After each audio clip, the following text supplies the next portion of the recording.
Assalamu alaikum everyone. Welcome to World Affairs. I am Simba Shazad.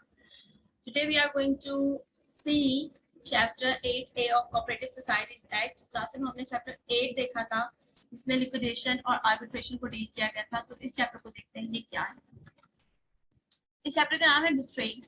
डिस्ट्रेंट का मतलब होता है जब्त करना. ठीक है, कोई जायदाद, पैसा या किसी जमीन पर उगने वाली फसल या कोई चीज को जब्त करना इज डिस्ट्रेंट. इस चैप्टर के अंदर सारे के सारे सेक्शंस 59 हैं और ये 59B से लेकर 59U तक जाते हैं. इस चैप्टर के अंदर तमाम चीजें मौजूद हैं जो डिस्ट्रेन को डील करती हैं.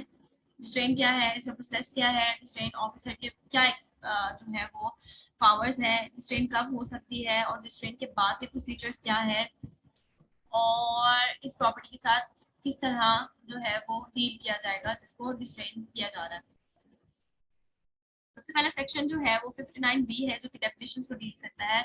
इसमें पहली डेफिनेशन है कलेक्टर. कलेक्टर वो पर्सन है जिसको गवर्नमेंट ने इस चैप्टर के मुताबिक कलेक्टर की ड्यूटीज परफॉर्म करने के लिए अपॉइंट किया है, उसे कलेक्टर कहा जाएगा.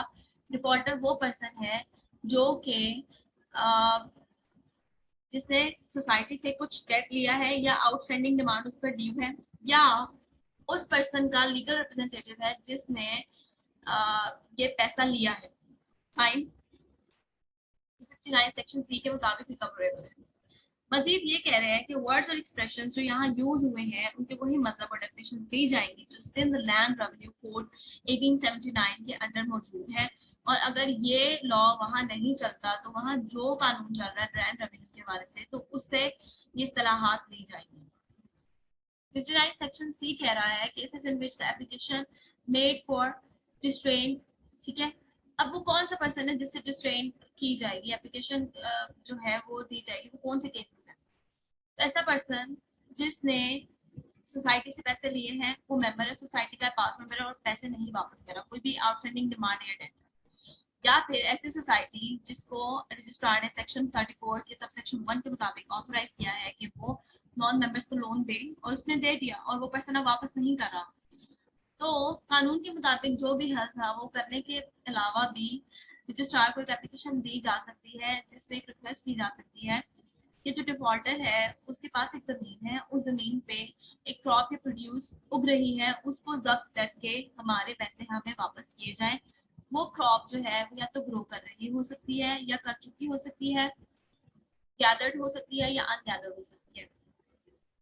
59D जो है वो ये बता रहा है कि एप्लीकेशन में क्या क्या चीजें मौजूद होनी चाहिए. तो सबसे पहले तो उस लैंड के पर्टिकुलर्स जिस पे वो क्रॉप उग रही है या प्रोड्यूस उग रही है.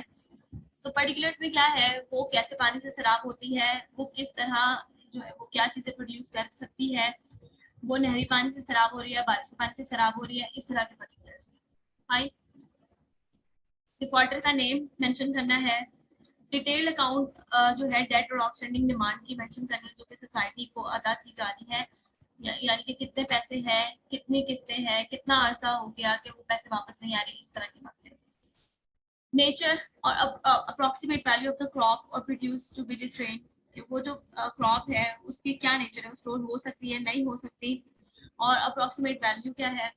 अगर वो क्रॉप उग रही है और अभी अनगैदर्ड है तो वो टाइम जब तक वो उग जाएगी और गैदर्ड हो जाएगी. और अगर वो क्रॉप उग गई है और गैदर्ड हो चुकी है तो फिर वो प्लेस जहाँ पे उसको रखा गया है और उसके पर्टिकुलर जो कि आसानी दे उसके आइडेंटिफिकेशन के लिए, उस प्लेस के आइडेंटिफिकेशन के लिए.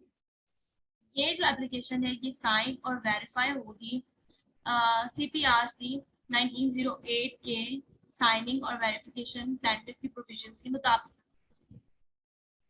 59E procedure on receipt of the application. जब एप्लीकेशन रिसीव हो गया अब मजीद क्या काम करना है. तो सबसे पहले तो एप्लीकेशन देने से पहले सोसाइटी एक डॉक्यूमेंट्री एविडेंस देगी रजिस्ट्रार को जिसमें वो अपना पर्पस बताएगी और प्रूव करेगी वो तमाम स्टेटमेंट्स जो कि बता रही है कि ये एप्लीकेशन पे अमल करना कितना जरूरी है. रजिस्ट्रार ये एविडेंस लेगा, देखेगा और फिर इसके मुताबिक फैसला करेगा कि इस एप्लीकेशन को एडमिट करना है या रिजेक्ट करना है. लेकिन उससे पहले जिस पर्सन के अगेंस्ट एप्लीकेशन दी जा रही है, की गई है, उसको एक रीजनेबल अपॉर्चुनिटी दी जाएगी कि अपनी सफाई पेश करे. भी बताता है कि अगर रजिस्ट्रार एट वंस एडमिट या रिजेक्ट नहीं करता एप्लीकेशन को तो वो जो क्रॉप प्रोड्यूस है जिसके बारे में एप्लीकेशन में रिक्वेस्ट की गई थी, तो उसके रिमूवल को प्रोहिबिट कर दिया जाएगा अनटिल और अनलेस रजिस्ट्रार की तरफ से कोई फाइनल डिसीजन ना आ जाए एप्लीकेशन पे।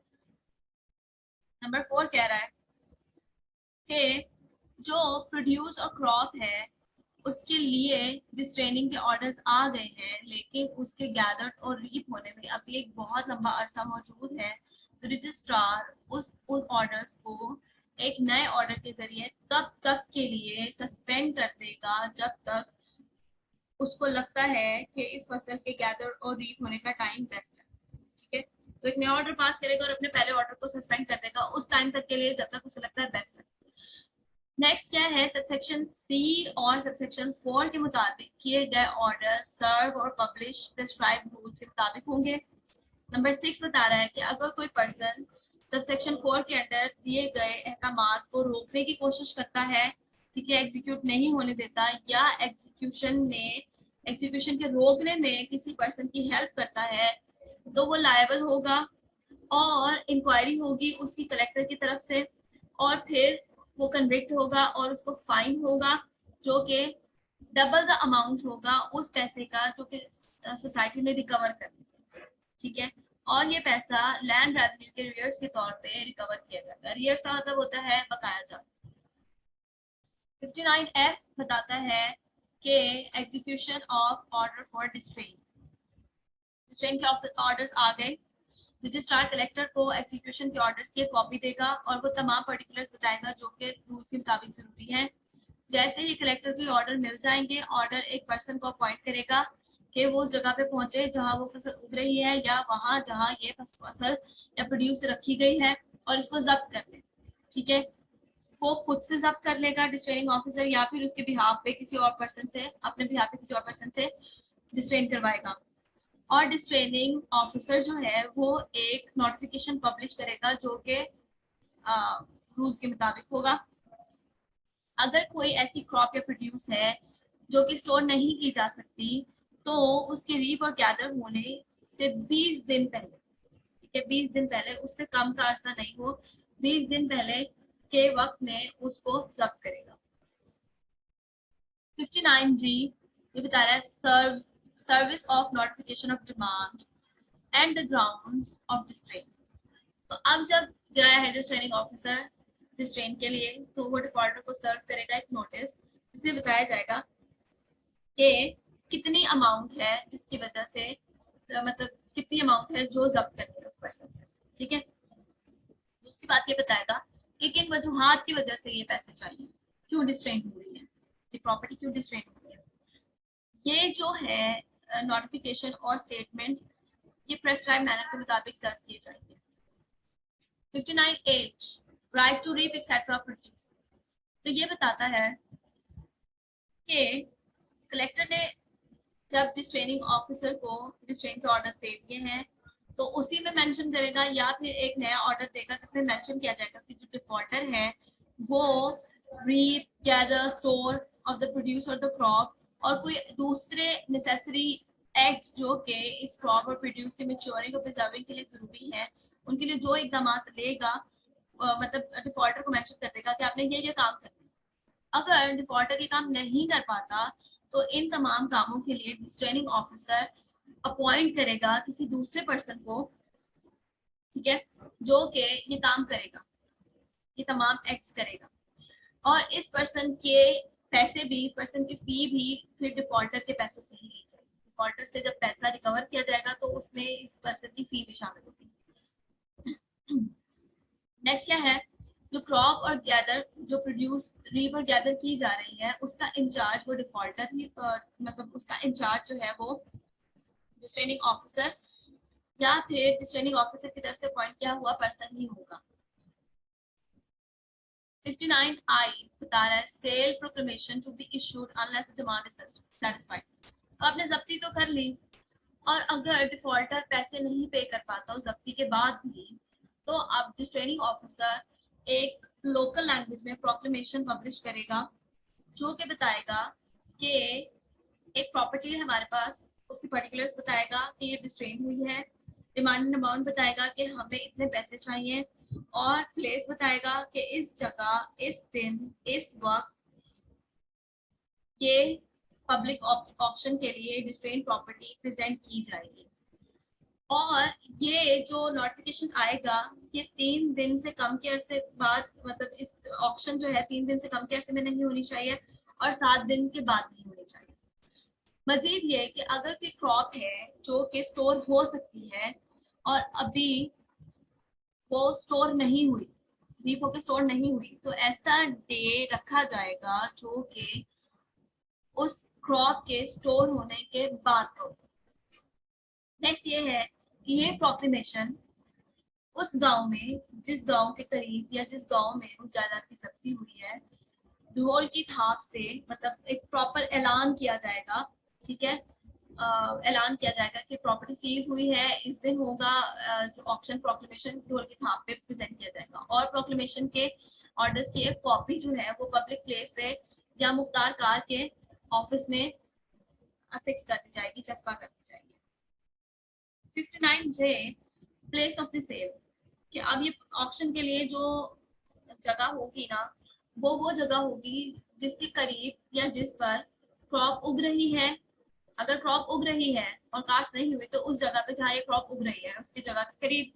और अगर क्रॉप उग गई है और स्टोर हो गई है, गैदर्ड होकर स्टोर हो गई है, तो उस जगह पर जहाँ वो रखी गई है, जहाँ वो स्टोर हुई है। लेकिन अगर डिसाइडिंग ऑफिसर को लगता है कि मैं किसी और जगह पे ये ऑप्शन हेल्ड करूं जिसकी वजह से ज्यादा लोग आएंगे और मुझे ज्यादा मुनाफा मिलेगा और ज्यादा एडवांटेज होगा, तो फिर वो उस जगह का इंतखाब कर सकता है। 59 के बता रहा है provision relating to the growing crops. अगर क्रॉप उग रही है और उसकी नेचर ये एडमिट करती है कि वो स्टोर हो जाए, ठीक है, तो सेल तब तक नहीं होगी जब तक वो क्रॉप उग जाए, गैदर्ड हो जाए और रेडी फॉर स्टोर। नंबर 2 ये बताता है कि अगर क्रॉप उग रही है और उसकी नेचर में ये चीज नहीं है कि वो स्टोर हो सके, वो खराब हो जाएगी, तो फिर ये सेल जो है वो रीप और गैदर्ड होने से पहले होगी, ठीक है। और परचेजर जो परचेज कर रहा है उसको ये इजाजत दी जाएगी कि वो उस प्रॉपर्टी में एंटर हो, या वो पर्सन जो कि परचेजर की तरफ से अपॉइंट किया गया हो वो एंटर हो और वो तमाम नेसेसरी एक्ट्स करे जो कि उस क्रॉप की रीपिंग और गैदरिंग के लिए जरूरी है। 59, section 59 L and M, manner of the sale क्या होगा, ठीक है। एल बता रहा है मैनर ऑफ द सेल क्या होगा। तो the distrain property shall be sold by public auction, ठीक है, पब्लिक ऑक्शन के थ्रू उसको सेल किया जाएगा।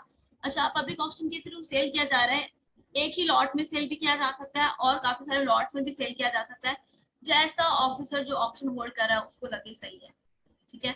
अगर एक लॉट या 2 लॉट की सेल के बाद वो पैसा रिकवर हो जाता है, काफी पैसा रिकवर हो जाता है जो कि सोसाइटी ने चाहा था, और जो अभी तक पैसा लगा है डिस्ट्रेनिंग ऑर्डर्स के अंडर आया है, मतलब डिस्ट्रेनिंग ऑर्डर के बाद जो पैसा अभी तक खर्च हुआ है सोसाइटी का, रजिस्ट्रार का, तो अगर वो सारा पैसा रिकवर हो जाता है तो मजीद एग्जीक्यूशन नहीं होगी, मजीद प्रॉपर्टी पे एग्जीक्यूशन नहीं होगी ऑक्शन, ठीक है। नंबर 2 ये बता रहा है सेल का पोस्टपोन हो सकती है। तो अगर डिसाइडिंग ऑफिसर को लग रहा है कि मैंने ऑप्शन तो होल्ड कर ली लेकिन फेयर प्राइस नहीं मिला, फेयर प्राइस नहीं मिला जैसा उसको लग रहा था कि मिलेगा, तो वो पोस्टपोन कर सकता है।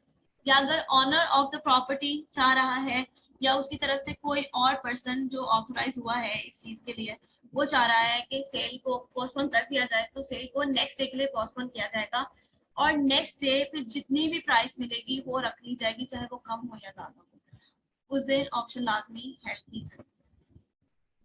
Next we have 59 and 59 2, payment of the purchase money. जैसे ही लॉट सेल होता है तो उसकी प्राइस उसी वक्त पे करनी है या उस वक्त पे करनी है जब ऑफिसर जो होल्ड कर रहा है सेल को वो डायरेक्ट करे।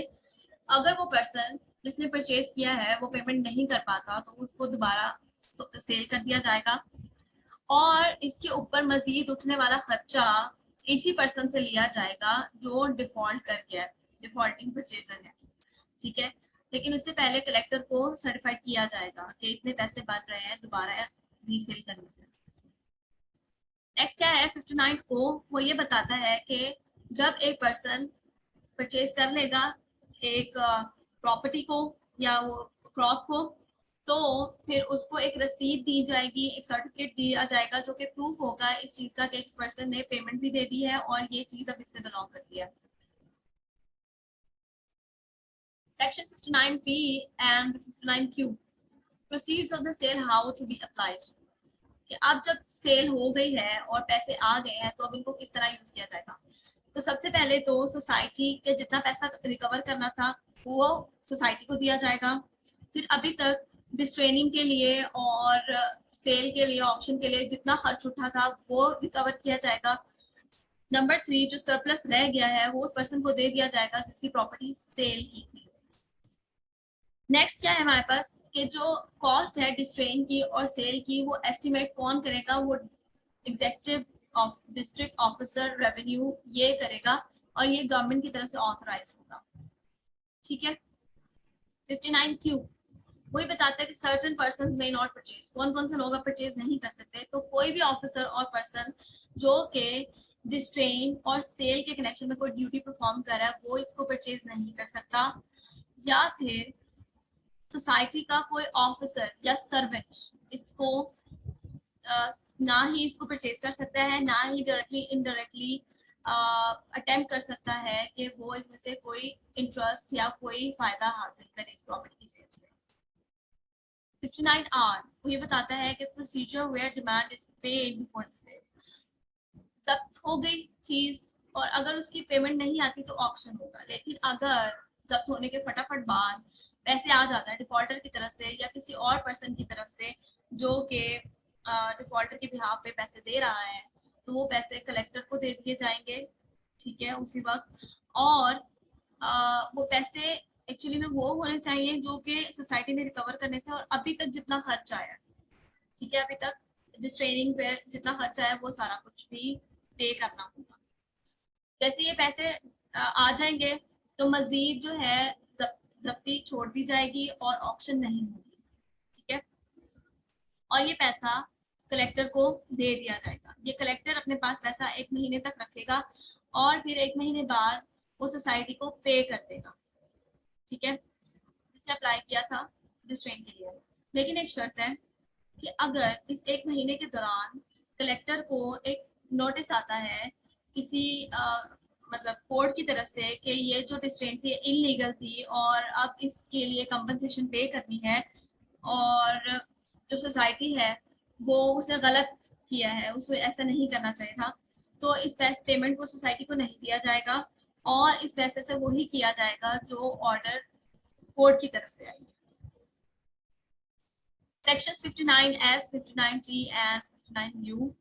Section 59S ये बताता है कि distrain of the property which is under attachment, यानी कि एक प्रॉपर्टी जिसपे डिस्ट्रेन और मतलब डिस्ट्रेन के ऑर्डर्स आ गए हैं और सिविल कोर्ट ने भी, किसी सिविल कोर्ट ने भी अटैचमेंट और सेल ऑफ द प्रॉपर्टी के जो है वो ऑर्डर्स दिए हैं।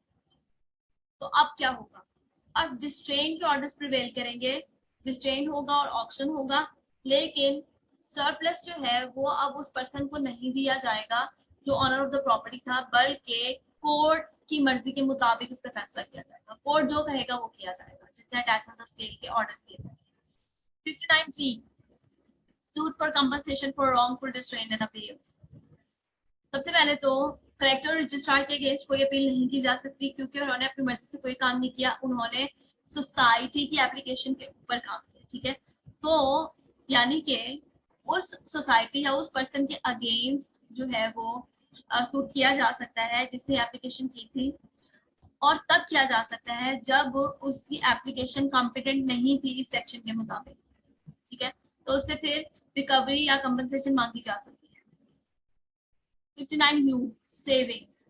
अब इसमें क्या है, ये आखिरी है हमारा आज का सेक्शन। तो ये कह रहा है कि इस चैप्टर में मौजूद कोई भी चीज पंजाब लैंड रेवेन्यू एक्ट 1967 की किसी भी प्रोविजन के ऑपरेशन को हिंडर नहीं करती, इफेक्ट नहीं करती तब तक जब तक के गवर्नमेंट के जितने क्लेम्स हैं उनको प्रायोरिटी दी जाए किसी और क्लेम डेट या डिमांड के ऊपर।